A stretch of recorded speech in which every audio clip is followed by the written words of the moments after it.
ये खुकुरी की काम घाँस काट्ने हो को किन घाँस काट्ने भैँसीलाई त्यस्तै भैँसी कतिवटा भैँसी राखेछ एउटा बिउनी ए उमेरमा पनि तपाईँ भैँसी खिलाउने हो आमा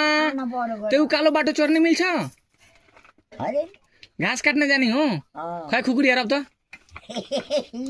कुकुरी ओ माई गड अहिले उमेरमा घाँस काट्ने हो कतिवटा भैँसी छ एउटा बच्चा दिएछ बच्चा दिने होला दिने भएर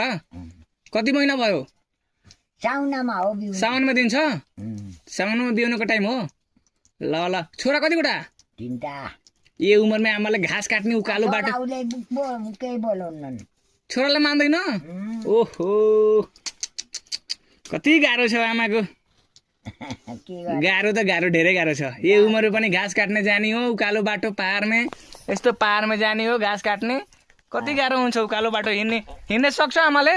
हिँड्दै छु गर अलिअलि कति उमेर पुगेको आमाको 80 र 2 वर्ष 80 या